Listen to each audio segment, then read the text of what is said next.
Okay, everybody, what we want to do today is work on this rolling, what will eventually be a ball of death right there. And what I'd like to show you guys how to do is first just set the ball up. So later on we'll work on resetting the level and everything so we don't run into this issue like we have right here. But I want to get you set up so that you can so far just have your ball working correctly, rolling and sensing the player. Yeah, that's a big mess right now. We're gonna fix it later. All right, so let's figure out how to make a ball like this. Okay, first thing we want to do is go down into our content drawer, and somewhere in our content folder we're going to right click in here and we're going to make a blueprint class. This blueprint class is going to be an actor, and let's just call this BP underscore kill ball. Now that sounds a little overt. Let's just call it rolling meanie. Okay, because at first it's just going to be mean. All right, go ahead and click on that, and we'll want to bring this up in here. All right, let's just get rid of some other things here that we don't really need. There we go. And so for this one, what we're going to need is a sphere. So we want to get that, and then we're also going to want to get a sphere collision. Now, what we're going to learn here is how to set up certain colliders, and they're different kind of hierarchical different aspects so that they can do work for each other. So right now this one is our collider, so let's change the name on that one to sphere collider, and then this one will actually be, let's just call this ball so we know what that is. Real quick, let's make this into something that will look like it's dangerous. So let's look through here and see if we can find something that, I mean, a rainbow gradient ball, that'd probably be pretty scary, right? Something scary. How about laser? Let's see if we got any laser things in here. Ah, yeah, that looks like it might be. Yeah, that looks dangerous. Sure. And then we have a collider right here. This one's not going to have any mesh or anything on it, but I do want it to be larger. So what I want to do is I'm going to lock this down, and you can actually increase these just by running one of these outside as well. Let's see how small. Okay, yeah, quite a bit smaller. Need to make that a lot bigger. There we go. Okay, now the collision that we have here is actually going to be a sensory collider. We're not going to use it for, you know, running over our player. We're actually going to use that laser kind of mesh that we have there. That's going to be used to collide with our player. So that ball. The sphere collider, however, is going to be really important for us. Let's go ahead, and one thing we're going to need to do is see this in the level as we work with this. So I'm going to go ahead and hit visible, and I want to make sure it's visible, and then also want to do hidden. I want to check for hidden in game. We're checking this in the details, and we don't want it to be hidden in game. Okay, we don't want that collider to go away. So let's see how big this thing is right now. I'm going to go ahead and take this out, and I'm going to throw in the new ball. Here we go. That's pretty good size. See how it interacts. Okay, so it just floats there. Okay, and it's really far away from where our track actually is. So I want to go ahead and bring that over, and I want to have it interact with the stairs there. Okay, now what we want to do is we want this thing to fall down. So we need to start acting on the physics of this character. So let's see if we've got any physics here. Do we have any physics? Not really. Replication is going to be for online play. Let's check the default scene root. Any physics?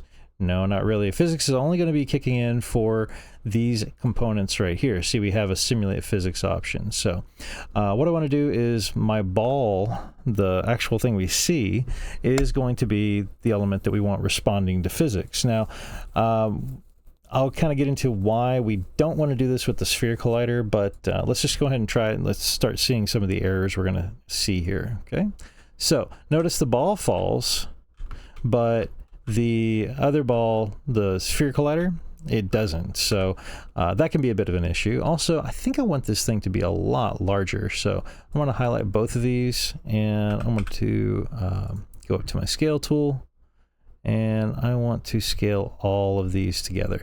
So I'm going to get rid of that, make sure that those are locked, and we should be able to, since it's on multiple, I guess it's going to give me a bit of an issue, but there we go. Let me squish that back down so it's a little more normal. There we go. That looks a little better. All right, and get it a lot bigger. Let's see how that looks now. Oh yeah, that thing looks like it's gonna probably hit one of those stairs and then it should just roll straight down. Now, previously you probably had noticed, now my ball has separated, okay? So right now I don't have a collider, but I definitely have a big ball that's rolling around. And I think another thing I want to be able to do is I don't want it to fall off. So we're going to have to fix that here in a little bit. Might as well do it right now, right? So let's go in here, and one area we want to fix this is going to be on the physics side. So let's go into our ball here, and we're going to be looking for constraints right here, okay? So we are going to need to move up, which is our Z position. And we want to be able to move left and right, which is going to be on our X. So we want to probably lock on the Y. Okay, we just want to lock on the Y. So let's see what happens now. And we'll go ahead and get that rolling. Haha, pun intended. I hit it. Let me see if I can knock this thing off its space again. Okay, now it's staying right in the Y. And unlike before, where I was able to push it off and have it go off in a different direction, I now am able to keep it here. Okay, so we do have the issue of the colliders not going with it though. So what we want to do is take the ball, and we want to actually grab the sphere collider and put it inside of the ball. So now the hierarchy for these two is that the sphere collider should go wherever the ball goes. So let's go ahead and try that out. Let's see here. It's a little tough to see if the sphere collider is staying with it because the laser set up on there. So I might change that just so it's a little bit easier for us to see. Also, I might just expand the sphere collider because it looks like, there we are. Yeah, we should be able to see that now. It was just inside of the mesh. So let's try that again.